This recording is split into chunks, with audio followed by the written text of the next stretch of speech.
many four-letter words can I use on that? Trying to switch to a double. Cheddar is driving. Nothing yet. Takedown. Michael Cheddar. Oh, Nick, I'm a top guy, so I love top wrestling. Hale trying to sink him. He does. Maximus Hale the fall. So I think that wrestling is the greatest sport on earth.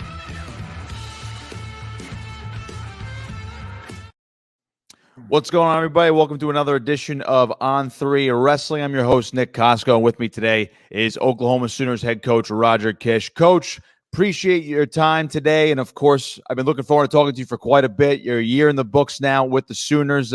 Summer's around. You just mentioned big 4th of July weekend for you guys, and of course, you know, there's always preparation for the wrestling season before and after. Yeah, you bet, Nick. No, I appreciate you joining me here and allowing me to come and visit with you guys. No doubt. So we're going to recap year one real quick for you. Again, 5-7 in duels, but a good individual postseason for the Sooners. 5 NCAA qualifiers. Stephen Buchanan, your All-American at third, got third place at 197. So just take me back through year one. You know, getting the job pretty much. I don't want to say on the fly, but you know, you take the job, come over from North Dakota State, and you're taking over a story program, new era for the Sooners coming in. So what was that like? And just a whirlwind year one. Yeah, you know, it's a great question. Obviously, making the move down to Oklahoma, it was a quick transition, especially in the timeline as we're adjusting and you're trying to navigate your recruiting immediately while you're building relationships with your athletes, your administration, your community and state representatives and coaches and clubs. So yeah, it was certainly a very, very busy year one as we made the adjustment. But that first year was highly about just continuing to build culture and the standards of Oklahoma wrestling are always extremely important. So the relationships, the accountability, and just the standards of our program have been a priority for us. So it's been a good busy year one. Heading into year two, we're a little bit more comfortable with our athletes and the relationships, and the state of Oklahoma has been just fantastic in the amount of support that they've provided us. When you mentioned that adjustment period, was it a bit of a culture shock for you? I know, you know, you go anywhere away from the East or West Coast, you go to Middle America, you go to North Dakota where you were, and you go to Middle America with Oklahoma, again, storied state, storied programs. What was was there a bit of a culture shock for you when you took over the program? You know, I don't know if a culture shock. I was grateful the state of Oklahoma, all the Oklahomans, the wrestling community were so welcoming to myself and my family. They've provided us every opportunity to build relationships and network throughout the state and our community. And at the end of the day, it's the Oklahomans, just great people that are passionate, care a lot about their Sooners. And, just all in all, it was a great transition for us. So not as much of a culture shock is just an exciting and anxious time for myself and my family to get moved down and transition into the community. And they welcomed us with open arms. So it was just really, really grateful for the state of Oklahoma. So now that you guys have settled in, you know, your family and obviously your team is settled in with you and your staff and your vision. So you look at that last season, again, duels maybe weren't where you wanted it to be, but you turned it up in March where, you know, again, right with the way the sport is now, or it is still right now, always matters in March. You guys bring half the lineup to NCAA's out in Kansas City. Stephen Buchanan makes a nice run at 197, finishing third on the podium. Take me through those 3 days in March where you said, basically, you know, forget about the dual season. It's all about these 3 days now. What was that like with your team? And then just getting, obviously, Stephen up to near the top of the podium. Yeah, you reflect on our NCAA tournament and the run that the guys put together. We're happy with the work that they put in, and some of us achieved and some didn't. And you take a guy like Stephen Buchanan, a very special athlete, and his leadership and relationships that he's developed with our squad are really second to none. So certainly wasn't a surprise to see him have the type of success that he's had. But at the end of the day, there's still a lot more that he wants to achieve in wrestling, and he's been working hard, training and staying focused on that next level of his game to help propel him to the top step. And he's been able to be a leader for the rest of the squad, and how he handles himself, and the level of work and focus that he puts into the game is really second to none. So, yeah, what an exciting time in March for us. It really kind of helped the rest of the guys, have a better understanding of what it takes to reach the pinnacle of wrestling. And he's really he's the poster guy on this squad. He's the leader, and has really been a great asset for us. When you have a poster guy like that, I like that phrase and that description of him as well. When you have someone like him make that run again, he had to do it with the wrestlebacks, which is one of the more admirable things in that tournament. When that happens, and then you see the guys get propelled by that mentally, does that help them when it comes to the offseason and the summer training and what you guys have been doing, at least in the practice room and obviously on the competition scene outside of folk style this summer? It's to see Steven in the level of success that he's had, and then have the rest of the squad kind of witness the work and the effort daily, and the focus, and just an added emphasis on doing little things right, which he consistently does, is really been a great asset. Like I said, it's you have our end of the year meetings, and you have the conversations individually about the individuals that they look up to, and the ones that help encourage the other guys on the squad. And his name comes up consistently. Almost every conversation that we have is trying to model themselves around a guy like Steven. As he's, like I said, he does everything right in his lifestyle and his training and his focus and his preparation. And it really starts to rub off on the other guys, and it allows our other athletes to build confidence, and want to follow in what he's doing and how he's training, and the things that he does off the wrestling mats, his dieting, and his cardio, and all the aspects that help define a great, athlete and successful human being. And, he's, like I said, he's helped drive those guys around him. Before we dive into your recruiting class, which is one of the highest ranked classes in the class 2024 nationwide, I wanted to talk about Mosha Schwartz. He really stands out to me. How's he feeling, obviously, going into this year? Another one of your leaders. And again, you talk about some of the bigger guys on your team. Of course, you mentioned Buchanan, who's just a monster. The kid could probably make 285, to be honest with you. Then you look at Josh Heinzman, your actual heavyweight, but Schwartz down low for you is very intriguing to me. Perennial top 20 guy, at least based on projections going into next season. Again, another one of your senior leaders. What's that transition from last year to this year been like for him?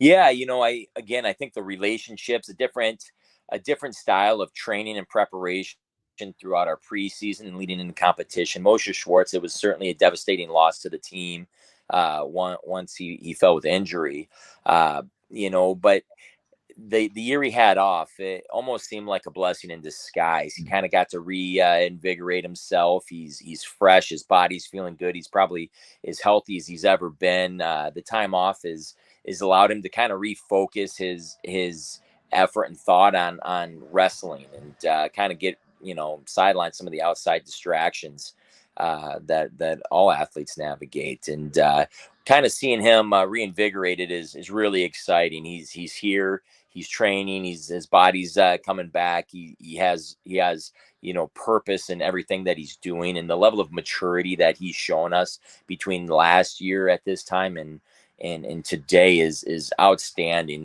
You see a new man out there, and how he approaches everything in life, his wrestling, his working, his social skills, his leadership. It's really exciting for us to see, to know we have multiple leaders in front of us. And, I would expect him to do some really, really great things this season. When you talk about a guy like him, maybe this applies to others as well who have gone through season-ending injuries. And I'm always curious about the mindset and the mentality of a guy like that, especially with sometimes those guys either go away from the room and they're kind of isolated, and they really can't practice, so they don't even want to be in the room. But take me through how he attacked his injury and his rehab last year. And you mentioned had great training leading up to this summer, and starting to get back into it and really emerge as the senior leader again. What was that like for him? And is that a good example of like how guys should handle it? Should that unfortunate incident happen again to maybe somebody else? Yeah, he was. And don't get me wrong, there's some hardships involved, right? The emotional roller coaster that sets forth once you go through an injury like that, and even with his injury, trying to find an avenue in which he could he could minimize his positions that would put him in challenging situations, and trying to still find a way to work through it and train and compete through the injury, to being able to just step back and say, hey, we gotta focus on getting your body healthy. And the season may not, it may not, fall in line with what you were, desiring from day one, but to be able to reflect, be, focused and mature a little bit more this year than a year ago, it really helped him, right? So being able to actually take a little bit of time from the mats and allow his mind and body just to get re-energized, and then you see his excitement and his capacity to get back on the mats today is unbelievable. He's energetic, he's excited. You get excited as coaches when you see how happy getting on the mats and learning and kind of getting back into form makes these young guys. So, his excitement for wrestling is really through the roof, more so today than I've ever seen it here this year. When you see that excitement in general, and then this kind of transitions into the new guys coming in, all your freshmen coming in for this coming season, I don't want to call it a selling point for you, or maybe just it's your vision and the way your staff has molded the culture, you and your staff.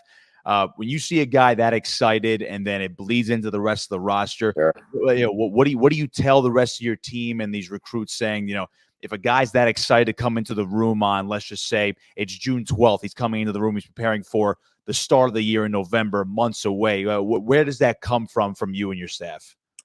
It's really, it doesn't, not a whole lot has to be said, right? It's an energy. It's the positivity. It's, guys see it, they feel it. They want to be surrounded with a level of athlete that just is happy and excited to be in there, to be training, to continue to develop, to smoothen out and iron out some of the wrinkles in their game. And it's contagious, right? You see happy guys around you that are happy and excited to be in there and learning and developing. It grows, it's contagious, and it leads into the next guy and the next guy and the next guy. And at the end of the day, our summer has been filled with just a bunch of guys that are happy to be in the room, look forward to coming to practice, look forward into the developmental phase and in the training and in which we're able to put through here. And so, not a whole lot has to be said. It's an understanding, and being able to develop that level of excitement in the room is it really happens on the recruiting side. Recruit the right kids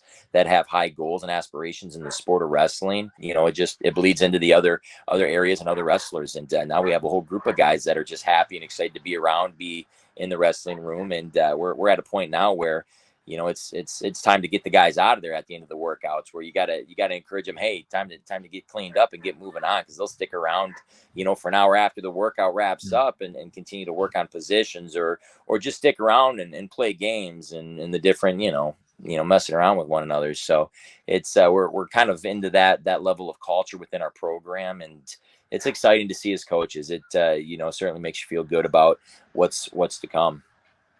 Certainly a great way to cool down is an hour-long game of handball, right? At least in my Exactly. opinion, for sure. So when you look at the recruiting class coming in, you guys are ranked number 3 in the country from Intermat and Mat Scouts. I believe it both combined right there. You guys have 11 big boarders according to the rankings, which is the top 200 recruits pound for pound in the country. So an immense job by you guys after just a year on campus. You got 2 guys that are in the top 20 as well. Just speak to this recruiting class here in 2024. Maybe some immediate impact guys, and what this class means for the foundation moving forward. Yeah, Nick, that I tell you what, first off, it's a real big credit to our coaching staff, who are able to identify and build the relationships with these with our incoming student athletes, their coaches, their club coaches, their families. There's such a large amount of relationship building that takes place in the recruiting process. And they've done a great job. I mean, our staff is second to none, I believe. And, the work that they put in is unbelievable. The amount of time that they invest into the process and building the relationships is a really important aspect for us. And we are a relationship first group, right? It's making sure that we have full buy-in from our athletes and our families, and making sure we're accessible to them at all times is really a crucial aspect to our recruiting style. Hats off to the athletes that we have on squad. These are the guys that establish the culture. They're the ones that have buy-in. They're the ones that are hosting the recruits and meeting the families and staying connected to these young men long after they leave campus. And those relationships really start to take place. And it's really just a full team effort from our coaching staff, our support staff, the athletes on the team, and you get these young student athletes to the University of Oklahoma, and the institution sells itself. I mean, it's a wonderful place, great education, facilities really are second to none, and it's a really great place. I was curious how you were selling that vision, considering, you come in, Mm-hmm. you're only 1 year on the job. And again, you mentioned before the adjustment period to the state, to the lifestyle, to the culture of an historic program like this. And again, you have in-state rival Oklahoma State, right down the road as well. You landed a lot of in-state talent for this class, in addition to some other big wrestling states around the country as well. How important was it for you to really sell that vision and just get these kids on campus to see this as an option when it comes to, if you live in Oklahoma, you come wrestle for the Sooners, because Sooners are still, Oklahoma State's there, but the Sooners are here as well. Yeah, and as far as our strategy surrounding the recruiting and the geography, there's no doubt our goal here is to make sure we get the best kids in the state of Oklahoma. We want to be that institution where the best kids stay in state, and the University of Oklahoma is where they call home. And again, that happens through relationships and being present. I'm really confident our coaching staff has worked hard to build those networks and relationships around the state of Oklahoma, and making sure that we show up. Our presence at these local and statewide events and national events that we hold right here, making sure that we can, be present in the high school wrestling rooms to allow these kids to recognize that they're being noticed, and understand that we're here to watch them and follow their wrestling and track them throughout their high school days, whether it's in state or out of state. It's important, right? And so, we've worked really hard. That's first year we worked hard in trying to be present in the state of Oklahoma and allow our Oklahomans to look at the University of Oklahoma first.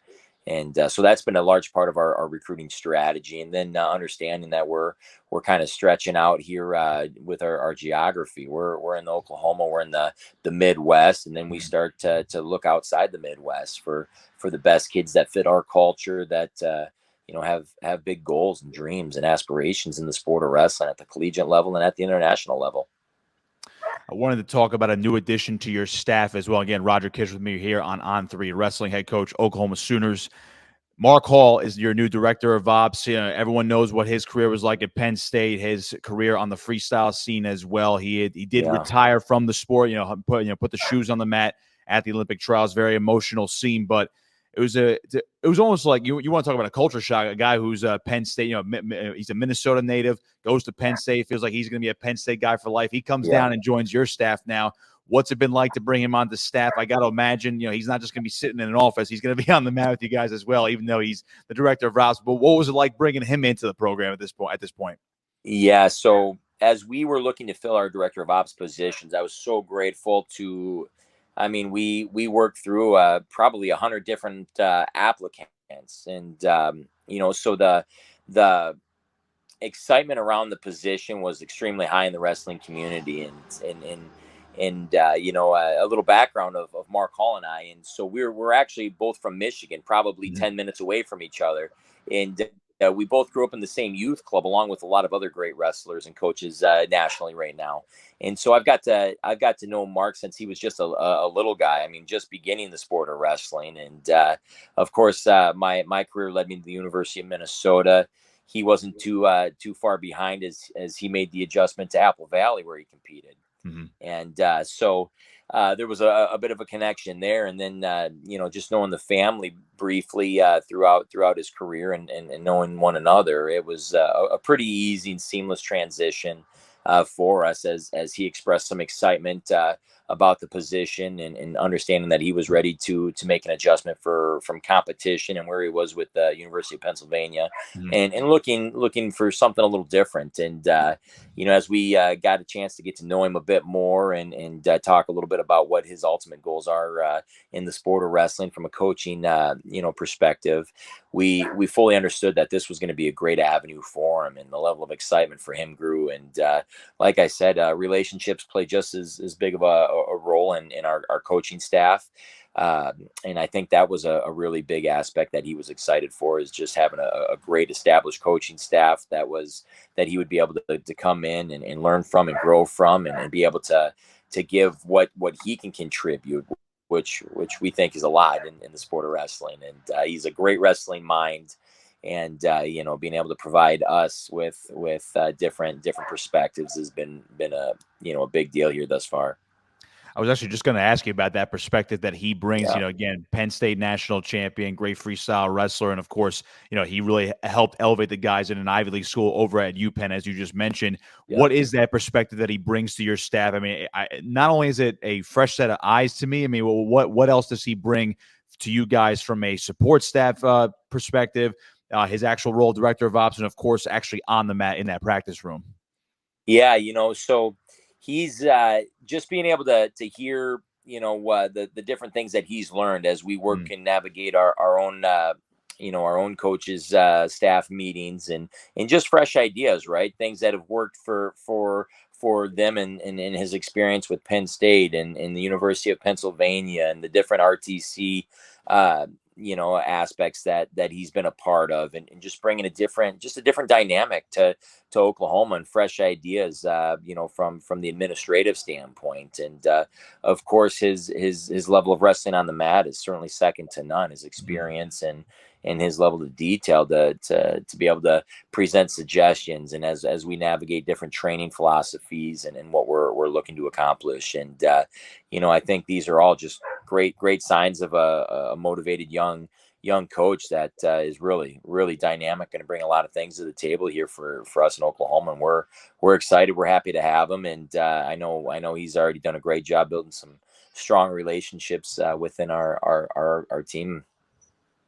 Couple more for you, Coach. And again, I appreciate your time. I'd be remiss if I didn't circle back and ask about Oklahoma State, because they made. I mean, you can't go talking about college wrestling in the summer or the spring at this point without mentioning the move they made upon John Smith's retirement. David Taylor hired as the new head coach, and the staff that he is already building, the waves they're trying to make in the transfer portal, and of course, recruiting when it comes up for this class and the next class, and obviously the one after that. What was your instant takeaway to that? I got to imagine there's a little bit more of a, not that you're directly paying attention to it in terms of you have to keep track of it, but it is within the same, it's within state lines. What was the reaction from you and the staff and the school seeing that Oklahoma State made that type of move this spring?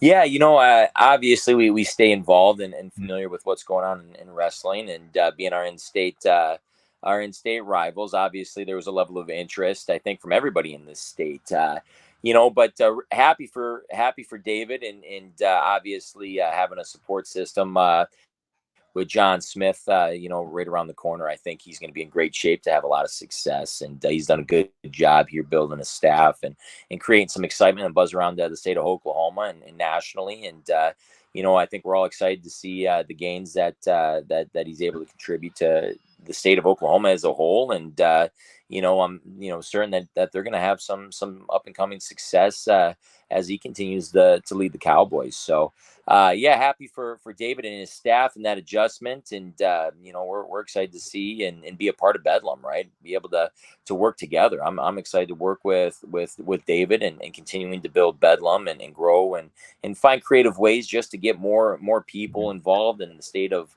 Oklahoma involved, and how we can continue to make Bedlam just a great rivalry for the state of Oklahoma and all of the communities. So it's exciting.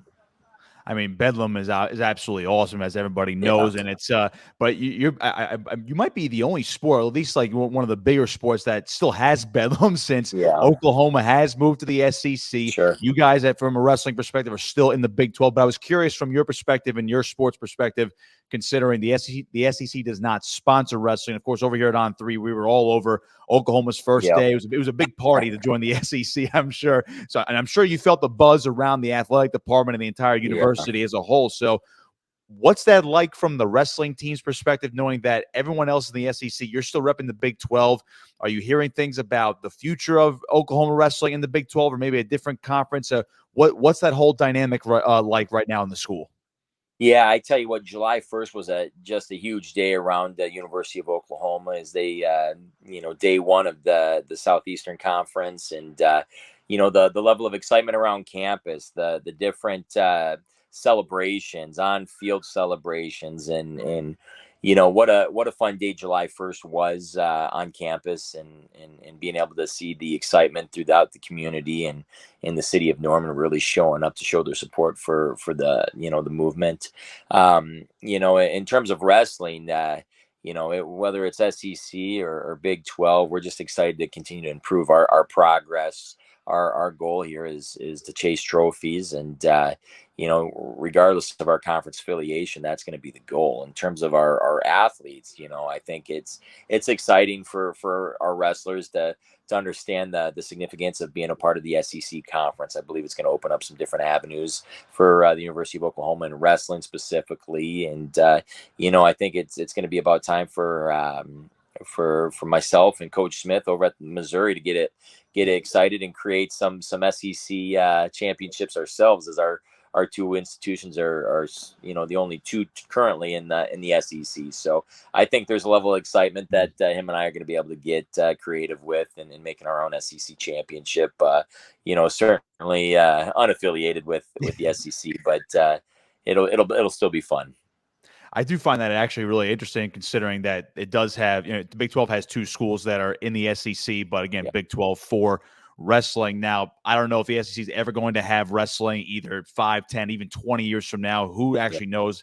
Maybe a lot of untapped potential down there in the Southeast in terms of wrestling around the country. But I find it fascinating because you just mentioned how it opens up more doors. I mean, the wrestling program is what sells to recruits. The staff sells to recruits, and the training partners and the current team sell to recruits. But I got to think the SEC atmosphere, when Oklahoma football can welcome an Alabama or an LSU to a night game, that has to appeal to recruits. So it's like, hey, come see this football game. You can experience this all around campus as well. Yeah, there's certainly a level of excitement with the SEC, and just bringing in those elite programs to compete with. It's going to provide a level of excitement throughout our community and the atmospheres. And what I can tell you about Oklahomans is they show up. They love their Sooners. It doesn't matter if it's a wrestling match or a softball game or a gymnastics meet. I mean, Oklahomans show up. It's impressive and incredible, the level of commitment the Oklahomans have to their Sooners, and just being present is incredible. And the amount of access our community has to the athletics department here in Oklahoma is really second to none. So a lot of fun, Nick. Oklahoma coach Roger Kish with me here on On3 Wrestling. Again, appreciate your time, Coach. I'll leave you here with this one, and I ask everybody this that comes onto the program. I'm a big dual meet guy. I'm not sure of your opinion on a dual meet championship to decide a team national champion for college wrestling. I think it's the greatest idea in the world. I think a lot of guys that I've talked to love it. Some are in between, and some have outwardly said, no, we don't need it at all. Where do you stand on that? I know it's a loaded question to end the show with, but where do you stand on a potential dual meet championship? Maybe a couple years down the line. I think having a focus on dual meets is crucial. I think it's crucial not only for your conference standpoint, but nationwide. I think having an emphasis related to the team dynamic and the success of the team is a big deal. And I'd certainly be in favor to allow some team growth and team national championships. I'd definitely invite it into NCAAs. I don't know if they would, but I would certainly be in favor of it. But with that being said, being able to have access to the individual side and the traditional platform for naming individual national champions, I think, yeah, you got to have an added benefit to that too as well. So being able to find both championships, would certainly cast favor with me. Yeah, without a doubt. And I do have one more idea for you in terms of a dual meet. I think we got to do a Bedlam on the football. More teams have experimented with outdoor duels. The football stadium, I think Bedlam could really sell in terms of a wrestling match. Maybe in early November. Maybe do a little outdoor match with Oklahoma State. I tell you what, I think you're on to something there, Nick. And like I said, I'm excited to connect with David Taylor and find some innovative ways just to continue to build Bedlam and have some fun with it. And putting it out on the football field would certainly garner some excitement. There's no doubt. They get about 40,000 easily for that match. Well, Coach, I appreciate your time. Good luck this season. Enjoy the rest of the holiday weekend. Of course, the summer as well. Looking forward to seeing you guys on the mat this fall and, of course, the winter, and hope to connect on the line soon. You bet, Nick. I appreciate you, man. Thanks for what you do. Absolutely. Roger Kish, Oklahoma Wrestling head coach with me on On3 Wrestling. Be sure to like and subscribe to this video. Check out on3.com for all of our content as well. We'll see you next time.